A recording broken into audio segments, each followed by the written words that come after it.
Bonjour, la voix est libre tous les samedis en direct sur France 3 avec aujourd'hui notre rendez-vous mensuel avec la grande région Bourgogne-Franche-Comté. Et justement, c'est le nom de cette nouvelle grande région qui va nous occuper ce matin. Une consultation a été lancée pour préparer le débat du 18 mars prochain qui proposera au Premier ministre le nom définitif de notre région. Faut-il innover? Faut-il regarder vers le passé? Faut-il ne rien changer? À quoi sert un nom de région, Jérémy? Bonjour Lilian, bonjour à tous. Écoutez, c'est la question que nous allons nous poser en direct avec nos invités. Je vous les présente. D'abord Karen Patouillet, vous êtes directrice d'une agence de communication ici à Dijon, également présente à Paris. Votre cœur de métier, c'est de trouver les mots justes. Vous nous direz quel est le nom juste pour cette nouvelle grande région, selon vos critères, la notoriété des marques et la stratégie numérique notamment. Également sur ce plateau, Robert Chapuis, professeur de géographie à l'université de Dijon, mais d'origine franc-comtoise. Vous avez écrit notamment un ouvrage qui s'intitule Bourgogne-Franche-Comté, sœur ou rivale. Pierre Bodino est également sur ce plateau, ancien président du Conseil économique et social de Bourgogne, auteur de plusieurs ouvrages sur la décentralisation et la régionalisation. Et puis Vincent Petit, enseignant d'histoire dans un lycée de Besançon, auteur de Comment peut-on encore être franc-comtois. On parlera évidemment d'identité au cours de cette émission. Et puis cette émission, c'est aussi la vôtre. Vous pouvez réagir, nous faire part de vos commentaires, interpeller nos invités, leur poser vos questions sur la page de l'émission, sur les sites de France 3 Bourgogne et France 3 Franche-Comté, puisque pour France 3, il y a encore 2 régions. Et puis réagir sur les réseaux sociaux avec le mot dièse qui s'affiche, LVEL, BFC, puisque aujourd'hui, c'est Bourgogne-Franche-Comté. Et c'est effectivement, semble-t-il, ce nom Bourgogne-Franche-Comté, le nom provisoire, et finalement la juxtaposition des 2 anciens noms qui tient la corde, puisque la question posée, c'est êtes-vous d'accord avec Bourgogne-Franche-Comté? Pierre Bodino, vous venez d'écrire un ouvrage qui s'appelle La confusion des territoires, à propos de la fusion. Est-ce que coller les 2 anciens noms, de votre point de vue, c'est une bonne idée? On fait ça, on n'en parle plus et tout ira bien? Alors, l'historien vous dira tout de suite, on aurait pu trouver mieux. Et le nom qui s'imposait, mais il ne faut pas le prendre, c'était Bourgogne avec un S. Parce que très clairement, il y a eu le comté de Bourgogne, il y a eu le duché de Bourgogne. À un moment donné, dans un monde féodal, ils se sont réunis, puis ensuite ils ont été séparés. Et puis plus tard, quand on a fait des efforts de régionalisation, on les a souvent mélangés. Et puis à nouveau, le choix décisif et définitif, ça a été de les séparer. En 1956, grâce sans doute à Edgar Faure, mais le fait est qu'il y a 60 ans, nous avons décidé qu'il y aurait 2 régions. Aujourd'hui, on fait une addition qui me paraît un petit peu artificielle, même si elle a une logique, mais dans l'ensemble du redécoupage, on fait une addition et je pense qu'il me semble plus raisonnable, finalement, de garder l'idée qu'il y a 2 régions qu'on a fusionnées. Eh bien, toutes les 2 gardent leur identité. Et quand elles feront leur publicité pour le tourisme, par exemple, on ne fera pas croire qu'il y a des champs de neige en Bourgogne. On dira Bourgogne-Franche-Comté. Bon. Vincent Petit, un choix de raison, Bourgogne-Franche-Comté? Je dirais plutôt un choix par défaut. Comme le dit Monsieur Bodino, l'historien aurait préféré effectivement Bourgogne avec un S ou les 2 Bourgognes, c'est-à-dire une réunification en quelque sorte de l'ancien duché et de l'ancien comté. Encore que, historiquement, la Bourgogne actuelle ne correspond pas totalement à l'ancien duché, et pour la comté, c'est vrai aussi quoique de nature un petit peu moindre. Mais effectivement, Bourgogne-Franche-Comté, par défaut, et puis je pense aussi que toute innovation, même si on va la chercher dans le passé, pourrait rendre la réforme encore plus impopulaire qu'elle ne l'est. Donc je pense qu'il faut peut-être être plus prudent et s'en tenir là. Robert Chapuis, les jeux sont faits alors finalement ce sera Bourgogne-Franche-Comté, il n'y a pas de débat, ça a l'avantage de ménager les susceptibilités de chacun. En ce qui me concerne, je suis tout à fait pour Bourgogne-Franche-Comté et je pense que les Comtois verraient très mal un nom de région où la Franche-Comté n'apparaîtrait pas. Les 2 Bourgogne, je pense qu'ils n'accepteraient pas. Et je pense que ce nom va très bien, il coule de source. Le sigle BFC va très bien également. Et moi, je suis tout à fait pour, et en tant que comtois, je suis d'origine, je suis très pour que la Franche-Comté ne disparaisse pas du nom. Mais vous pensez que si la Franche-Comté, si on n'appelle plus la région avec le terme Franche-Comté, la Franche-Comté va disparaître en tant qu'identité? Ouais. Moi, je ne crois pas aux tables rases. Et donc, je crois que le passé, il est là, il faut en tenir compte, les gens, ils sont sensibles. Et je crois que ce serait les heurter un peu bêtement que de supprimer le nom de Franche-Comté dans le nom de la nouvelle région. Alors, ça a l'air quasiment acquis pour vous.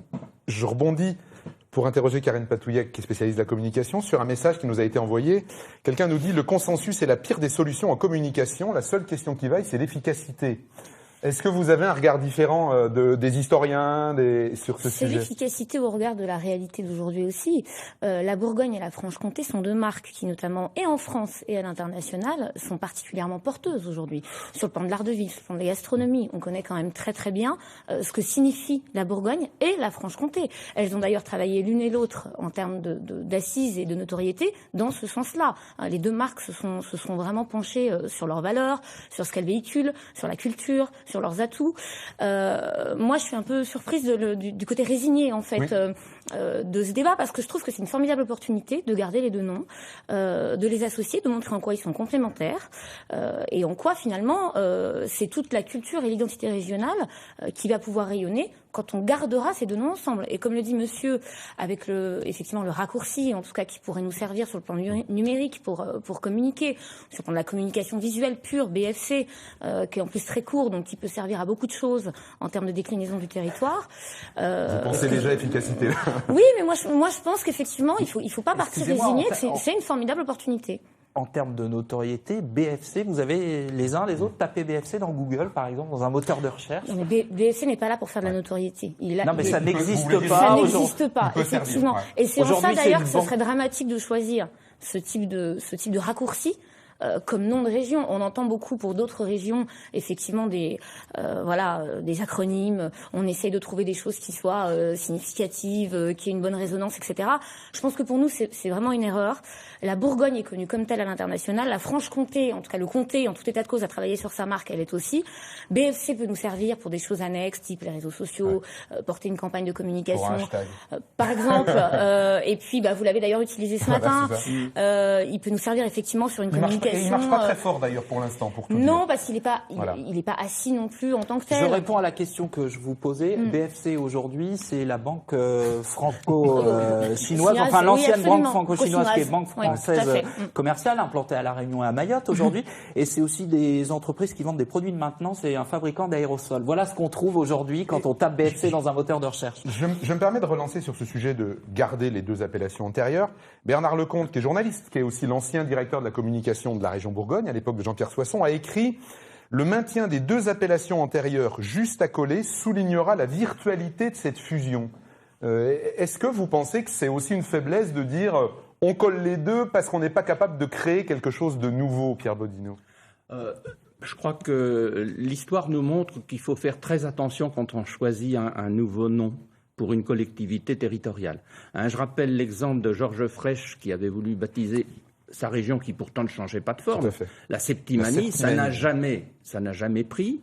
Et puis, je rappelle aussi que plutôt que résignation, je dirais, c'est le réalisme qui nous fait parler. Parce qu'enfin, on parle du nom d'une collectivité territoriale dont les compétences sont extrêmement précises. Je sais bien que c'est le développement économique, mais enfin, dans une moindre mesure. Et pour le reste, gérer les lycées, gérer les TER, tout cela, c'est aussi à destination des citoyens. Je comprends bien l'idée de la faire rayonner sur le plan international, mais précisément, puisqu'il y a une notoriété de la Bourgogne, je pourrais citer un autre exemple historique, c'est lorsque François Mitterrand voulait absolument qu'on accole Nivernais à Bourgogne. Et on lui a expliqué, il en a été convaincu que finalement, vu de l'Oklahoma ou de New York, la Bourgogne, ça disait quelque chose, le Nivernais, rien du tout. Ça nous amène à la suite de ce dont on voulait parler dans cette émission, c'est finalement à quoi sert un nom. On voulait séparer ça d'une certaine manière entre, on va dire, l'interne et l'externe. Est-ce que le nom, il sert déjà pour les citoyens? Et est-ce qu'un nouveau nom, ça a un usage, ça va avoir un usage, par exemple, je rebondis, je continue sur ce que je disais pour faire comprendre aux citoyens que peut-être une nouvelle aventure est en train de commencer.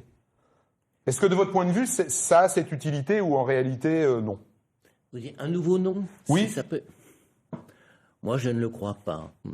Je pense effectivement, comme vous l'avez dit, ce sont des régions qui sont connues. Et je pense que leur addition va faire une très belle région et je crois un beau sigle, un beau titre pour une publicité. En creux, quelqu'un nous envoyait un message disant « Vu que les deux régions ne s'entendent pas et ne s'entendront pas, il vaudrait mieux ne rien faire pour reprendre sa liberté plus tard, plus facilement. » Est-ce que, vous parliez de résignation tout à l'heure, Karine Patouillet, mais est-ce que du coup, un nouveau nom n'aurait pas cette utilité de dire aux gens « Non mais, ça n'est pas un Pacs, c'est un mariage, à partir de maintenant, on est tous ensemble ». En théorie peut-être, mais lequel? Et puis, encore une fois, si on peut espérer une appropriation, populaire de la nouvelle région, il faudrait un gentilé. Or, c'est bourguignon, c'est franc-comtois. Je vois mal un adjectif nouveau pour qualifier cette grande région, en tout cas ses habitants. C'est-à-dire qu'il n'y a pas une identité commune aujourd'hui? Pour le moment, moi, je ne la vois pas. Mais encore une fois, je pense qu'il faut aussi distinguer ce qui relève de l'administratif et ce qui relève de l'identitaire. Les régions ont cessé d'exister entre 1790 avec la création des départements jusqu'à 1956, ce qui n'a pas empêché la survie ou la recréation d'un sentiment d'appartenance, qu'il soit bourguignon, franc-comtois ou même bressan, pour citer des régions administratives qui n'existent pas.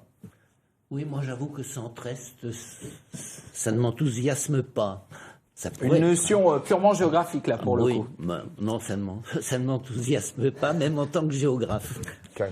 Non, mais c'est vrai qu'il ne faut pas chercher à faire, en tout cas, chercher à trouver un nom communicant pour le plaisir de changer de nom non plus. C'est vraiment pas un objectif. Moi, je pense aussi que l'identité Bourgogne-Franche-Comté a déjà une réalité, notamment sur le plan d'enseignement supérieur et de la recherche. Il y a quand même des pôles qui existent. D'ailleurs, le vocable Bourgogne-Franche-Comté est assez utilisé depuis quelques années, bien avant qu'on parle de la fusion. Je pense au contraire que les deux noms ensemble ont une réalité pour les citoyens, en tout cas les habitants de la région aujourd'hui. Notre enjeu, à mon avis, il est ailleurs. C'est comment on se sert aussi de cette fusion pour faire rayonner différemment la Bourgogne et la Franche-Comté à l'international, pour trouver peut-être une traduction internationale du nom qui nous serve aussi dans la manière dont on est attractif et dont on va effectivement communiquer à l'international. Et il y a d'autres manières de faire que de se faire plaisir à chercher un nom ou à coller des ou même aller chercher dans l'histoire des références qui pour le coup n'auraient vraiment aucune traduction concrète dans la vie des gens. En fin d'émission, on vous testera, on vous proposera une liste de noms. Vous vouliez répondre, Pierre Bodino, et je me permets de rebondir sur un terme de votre dernier ouvrage. Vous insistez, alors c'est un terme assez connu, mais de territoire vécu. On sait que la Bourgogne ou la Franche-Comté, c'est des territoires qui sont vécus par leurs citoyens. Le nouveau territoire, il n'est pas encore vécu. Est-ce que le nom, ça peut contribuer à ça ou pas? Et pour compléter, avant que vous répondiez, une réaction là, sur les réseaux sociaux, Pierre Etienne qui nous dit, on parle du passé ou de l'avenir? Oui. Vécu ou à vivre? Oui. Mais moi, je suis tenté de revenir toujours à la loi parce que, bon, tout ça, ça nous vient de loi. Et je me permets de dire en passant que la démocratie qu'on célèbre pour trouver le nom des nouvelles régions, comme j'aurais aimé qu'on l'utilise auparavant, sur le principe même de la fusion. Moi, je crains surtout qu'on aille vers une opération en trompe-l'œil. Et ça, c'est une façon de répondre à la question que vous posiez sur la façon dont on va justement développer nos politiques en matière de tourisme, en matière de développement économique. Pour l'instant, tel que je vois les choses, il y a une politique en Bourgogne, il y a une politique en Franche-Comté. Par la force des choses, dans les 2 années qui viennent, on va continuer de décliner ces politiques, même s'il y a un chapeau commun. Et comme le premier mandat, les 6 ans, c'est normalement là que doivent se faire l'unification des politiques, on verra si on les fait. J'ai un petit peu peur qu'en permanence, on fasse l'équilibre entre les deux. On arbitre en permanence, ce sera le rôle de la présidente, je pense. Et à la limite, ça peut être une politique, mais ça ne sera pas probablement celle qui va donner un essor nouveau au développement de la région Bourgogne-Franche-Comté, d'autant plus qu'il faut rappeler quand même que nous sommes deux régions démographiquement en situation difficile et économiquement en situation fragile, même si nous gagnons Peugeot. Mais enfin, la logique est plus nationale et internationale. Il y a un gain à avoir la Franche-Comté avec la Bourgogne. Une expression bourguignonne. En bourguignon, là. Vincent Petit, vous écriviez dans votre dernier ouvrage, vous posiez la question, comment justifier l'existence d'une petite région périphérique, peu connue, autant dire négligeable. Alors vous parliez de la Franche-Comté, est-ce que vous reprendriez cette définition pour la Bourgogne-Franche-Comté qui, rappelons-le, en poids démographique, poids économique, reste l'une des plus petites régions de France métropolitaine? D'une certaine façon, oui. Et on revient toujours à un problème qui est une de nos spécialités nationales, c'est celle de l'organisation du territoire. La Révolution française, elle a commencé par ça, par détruire les provinces et construire une nouvelle structure qui s'appelait le département. Et je crains malheureusement qu'en France, toute modification du découpage territorial va sans cesse susciter de nouveaux problèmes, de nouveaux débats. Mais effectivement, en Bourgogne-Franche-Comté, on n'a pas réglé sans doute un problème de masse critique qu'a priori l'idée de grande région aurait permis de Et en solutionner. accolant le nom de deux petites régions, on communiquera mieux, on gagnera en notoriété pour attirer touristes, entreprises, population? Ça, l'avenir le dira. Hein. On va demander à la communicant. Non, mais tout dépend comment, hein, encore une fois, tout dépend ce qu'on raconte et quel discours on met. Ça veut dire que le nom n'a pas plus d'importance que ça? Mais pour moi, non. D'autant plus que nos noms, encore une fois, c'est pas une histoire d'importance, c'est une histoire d'opportunité. Nos noms, les noms des deux régions, ont d'ores et déjà une notoriété. Elles ont d'ores et déjà un potentiel d'attractivité. Sauf que, par exemple, un spécialiste du marketing territorial a expliqué il y a quelque temps que la notoriété du terme Jura était, par exemple, 4 fois plus importante que celle de la Franche-Comté. Oui. Donc c'est pas forcément les termes les plus porteurs. C'est pas non plus en faisant sortir la Franche-Comté du nom et en misant sur la Bourgogne qu'on va pouvoir porter l'identité du Jura et effectivement de l'écosystème qu'offre le Jura en termes d'attractivité. Derrière, il faut exploiter toutes les potentialités des deux noms. Et moi, c'est pour ça vraiment que je défends encore une fois le fait de les garder. C'est que je pense qu'effectivement, les deux identités régionales sont très fortes en termes de notoriété. Pour des raisons très différentes. Bon, évidemment, la Bourgogne, on a le vin, on a les climats, il y a autre chose. Et puis, la Franche-Comté a aussi vraiment travaillé sur ses atouts. Et vous citiez le Jura, qu'en est effectivement un. Pour moi, vraiment, ça dépend encore une fois, comment on choisit de communiquer. Et la manière dont on mettra l'accent sur certains atouts, sur nos valeurs, sur la culture, sur l'identité, sur nos potentiels et nos points forts d'attractivité, fera la communication régionale. Est-ce que de votre point de vue, il faut mettre en avant le fait que, vous l'avez beaucoup dit, Pierre Bodino, on est des régions qui ont été mariées, séparées, remariées, reséparées. Est-ce que le fait qu'il y ait une histoire, parce qu'il y a une histoire, en réalité, on sait bien qu'il y a une histoire commune entre Bourgogne-Franche-Comté. Énormément de familles ont des parties de famille en Bourgogne, en Franche-Comté. Des gens sont allés travailler, merci Jérémy. Des gens sont allés travailler, sont revenus. C'est des régions qui sont assez sœurs. Est-ce que de votre point de vue, il faut s'appuyer là-dessus, ou est-ce que c'est terminé? Il faut aller vers l'avant, regarder vers ce qu'on va proposer maintenant. Il faut aller vers l'avant en s'appuyant sur nos atouts. Il n'est pas question de faire table rase, effectivement, de ce qui existe et ce qui fait nos forces. Pour autant, je pense qu'il faut pas forcément aller chercher dans l'histoire, dans l'histoire de du rapprochement, de l'éloignement, etc. Non, justement pas. Mais les ducs sont un point fort de l'identité régionale. Il faut aller chercher ces points forts-là pour les faire exister à l'international et pour montrer en quoi l'écosystème de Bourgogne-Franche-Comté a de vrais potentiels de rayonnement. Et c'est en ça que je vous dis qu'il faut regarder vers l'avenir. Mais évidemment, l'avenir est bâti sur le passé. Vous le disiez tout à l'heure, ce sont des régions qui sont vécues. Elles sont vécues dans tous les sens du terme. Encore une fois, on a la chance d'avoir vraiment des atouts sur le plan de l'art de vivre, de la gastronomie et de la culture qui sont très forts. Maintenant, il faut savoir comment on va les valoriser et je ne pense pas que le débat se résume au nom de la région. Pierre Bodino, vous voulez rebondir? Oui, une petite remarque en passant.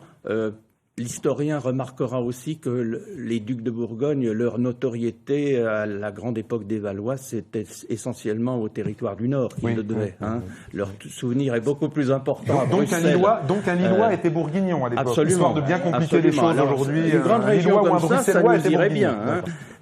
Non, simplement, je voudrais rappeler qu'il y a quand même une autre faiblesse quand on regarde la réforme, elle apparaît aux yeux. C'est qu'on a beaucoup dit que la réforme jouait sur le couple métropole-région. Bon, nous sommes avec la région centre la seule région qui n'a pas de métropole. Alors, On en revient à la taille critique. Voilà, je connais la réponse, c'est oui, mais nous avons 2 capitales, Dijon et Besançon. Est-ce que c'est vraiment un avantage d'avoir 2 capitales? Je ne crois pas, franchement, au réseau de villes, qui est une vue de l'esprit, qu'on puisse mieux faire travailler ensemble les villes, sans C'est un doute. petit peu de sirop Et pour faire sachant passer qu'il y les a un choses. très fort moteur économique qui n'est pas à Besançon, mais qui est dans le Exactement. Nord-Franche-Comté Qui n'est pas avec à Dijon, l'agglo et qui n'est Belfort, pas à Montbéliard. Dijon. Voilà. Et je suis très frappé par la formule utilisée par la préfète quand elle présente les réformes administratives, qui consiste à dire la plupart des administrations régionales maintenant sont des administrations sur 2 sites, parce qu'effectivement les fonctionnaires restent à Dijon ou à Besançon. Donc on voit bien qu'un fonctionnement sur 2 sites, c'est perpétuellement un fonctionnement compliqué. Et je me dis en passant, tiens, voilà un des aspects de la réforme, c'est-à-dire la simplification.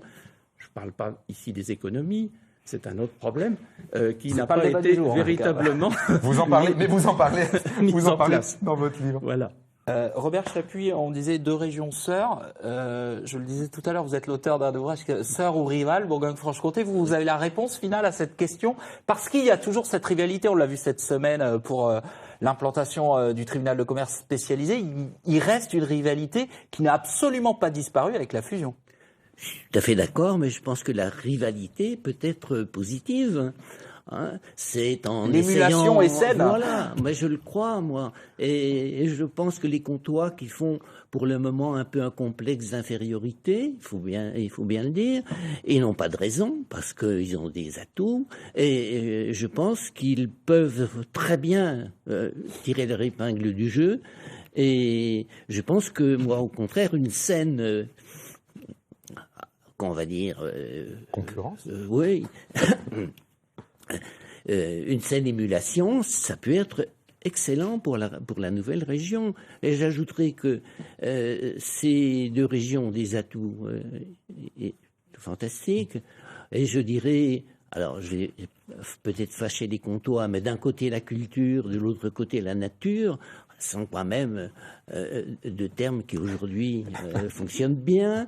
Votre voisin de droite tique quand vous avez dit à côté la culture de la nature. La culture, la nature va d'une campagne de communication qui a l'air de commencer à se mettre en place. Vincent, vous qui avez travaillé sur l'identité comtoise. C'est assez typique d'une construction qui date essentiellement du 19e siècle, du romantisme, avec l'idée d'une Franche-Comté agreste, protégée par ses forêts, ses montagnes, alors que la Bourgogne, c'est des jolies collines viticoles, donc issues du travail des hommes. Il y a aussi, je pense que dans ces histoires d'identité, il y a toujours ces questions symboliques qui sont extrêmement fortes, et l'image mentale de la région telle qu'on se la fait. Voilà. Et la Haute-Saône n'est pas forcément un territoire montagneux et forestier, mais quand on parle de la Franche-Comté, on intègre des régions sous un vocable. Vous m'évoquez une question, en fait, Robert Bodino, vous parliez tout à l'heure de démocratie Pierre Bodino, pardon, de démocratie sur la fusion. Se chercher un nom, c'est effectivement réfléchir à son identité. Est-ce que, de votre point de vue, il n'aurait pas mieux valu qu'on commence par ça avant de la faire, la fusion? C'est-à-dire, est-ce que ça n'aurait pas été une bonne façon pour les Bourguignons ou les Francs-Comtois de se l'approprier, cette fusion, de réfléchir finalement à ce nom et à ce qu'ils étaient? Karine Patouillet, ça aurait été une bonne idée de le faire avant? En termes Parce que toutes les régions sont opérationnels, je vois pas bien comment. C'est-à-dire que tout le monde aurait répondu qu'il était bien chez lui et qu'il n'y avait pas de raison. Non mais c'est une bonne réponse à ma question. Donc, ce que disent d'ailleurs très majoritairement les gens aujourd'hui sur les réseaux sociaux. C'est-à-dire, oui, pourquoi j'ai envie de vous dire que c'est peut-être pas en Bourgogne-Franche-Comté que le problème se pose avec le plus d'acuité, me semble-t-il. Donc je suis pas sûre, pour le coup, il y a une décision qui est de nature politique, elle est aujourd'hui à traduire dans le quotidien effectivement de l'administratif et de l'économie. Je pense qu'on y est, donc il faut effectivement pas se demander si on doit y aller. En tout état de cause, encore une fois, je pense que l'identité Bourgogne-Franche-Comté a une réalité. Il faut maintenant en exploiter toutes les potentialités. C'est pas la peine qu'on continue l'émission parce qu'on va vous proposer des noms en fait. Donc, bon, juste une remarque, on me fait remarquer que dans le monde du bridge, il existe depuis plusieurs dizaines d'années le comité de bridge de Bourgogne-Franche-Comté et que ça marche très bien. Du bridge. Pardon. Il n'y a pas que dans le monde du bridge. Non, je plaisantais. Il y a de multiples coopérations qui existent depuis des lustres et c'est ça qui devrait inciter à la réflexion. Pourquoi ce qui a si bien marché pour les banques, pour la CARSAT, pourquoi, à un moment donné, ça s'arrête. Personnellement, et c'était un petit peu la conclusion de M. Chapuis, et c'est ce que nous avions constaté en faisant travailler ensemble les deux conseils économiques et sociaux régionaux, c'est que si on avait continué sur la voie d'une coopération de plus en plus étroite, on aurait préparé le terrain bien mieux. Je ne pense pas qu'on aurait levé nécessairement toutes les inquiétudes que soulève ce qui est quand même, disons-le franchement, une fusion administrative et une fusion politique. Quand je dis politique, je veux dire institutionnellement politique. Il y a Voilà. Cathy qui nous demande si est-ce que ça va, le nouveau nom va changer quelque chose sur le plan économique, qui est quand même, rappelons-le, la compétence principale des futurs grands, enfin non, pas futurs maintenant, ils existent, des grands Et conseils j'abonde avec régionaux. une question qui émanait de Bourgogne aussi. Il est plus urgent de créer des emplois que de perdre du temps sur un nom. Oui, un peu ça l'idée, vous êtes oui. plutôt d'accord là-dessus? Oui, mais je crois que le nom, c'est important. Je crois que le nom, c'est important. Et il ne faut pas négliger ce qui est dans la tête des gens. Je pense en particulier aux Comtois, mais aussi aux Bourguignons. Je pense que c'est important, le nom. Il faut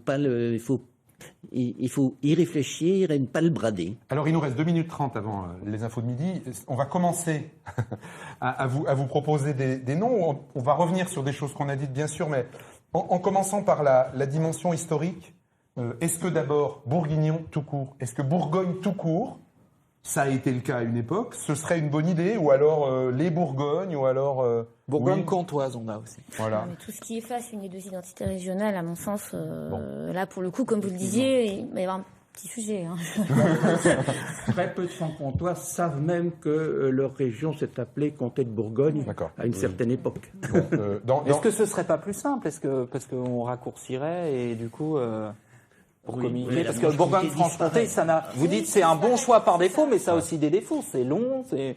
Oui, c'est long, mais on a pu assister à des débats dans d'autres régions. Si vous regardez un peu ce qui se fait dans le Nord-Pas-de-Calais aujourd'hui, alors qu'il y a une vraie emprise du Nord sur le nom de la région et sur ce qui sort, ce sont les gens qui habitent dans le Nord-Pas-de-Calais qui vous disent ne supprimons pas la Picardie. Et je pense qu'il faut être aussi. Mais alors, et Nord-Pas-de-Calais, voilà, le nom de la il région faut, porte le nom des deux départements en plus. Donc, mais il y a celle d'à côté quand même. Là, on est dans le même écosystème. Je pense pas que les Bourguignons ont le souhait de voir disparaître la Franche-Comté. Bon, un lecteur du Seigneur des Anneaux nous signale la Comté, c'est d'abord le pays des hobbits. Bon, on voilà, a aussi c'est- le Mordor en Et proposition, voilà, mais je pense que c'est plus Ça, pour c'est rigoler pour- qu'autre chose. C'est pour les anglo-saxons. Est-ce que dans la dimension historique, Burgondie, Séquanie, des choses qui renvoient alors là vraiment à Jules César? Très visible en anglais, ouais. Non. Les historiens. Les historiens. Là, on sombre dans l'archéologisme, donc il vaut mieux éviter. Voilà. Bon, d'accord. Encore une fois, il vaut mieux chercher quelque chose qui soit effectivement compréhensible à l'international et dont la traduction anglaise puisse... Ouais. Bah, Burgondie, Facilité. pour le coup. c'est pas mal pour. C'est un argument, vous voulez dire, pour les anglo-saxons, que Comté serve pour autre chose. Va falloir changer la taille de nos maisons, c'est juste ça. On va rajouter que Jura, pour les anglo-saxons, c'est aussi une île écossaise où on fait du whisky, au moins autant qu'une montagne, et que Jura, en géographie, ça sert pour d'autres montagnes que le Jura français. Oui. Le Jura Souabe ou le Jura suisse, voilà. Il nous reste une vingtaine de secondes avant les informations de midi, donc on va s'arrêter là. On continuera tout à l'heure avec d'autres noms, puis vous nous direz aussi, vous, vraiment, à la fin de cette émission, de votre point de vue, ce que devra être le nom de cette nouvelle région. On le rappelle, il y a une consultation en cours et le nom sera proposé au Premier ministre. C'est d'ici l'été que les choses à fait. devront se décanter. Quelques informations dans nos deux régions et on se retrouve juste après. À tout de suite.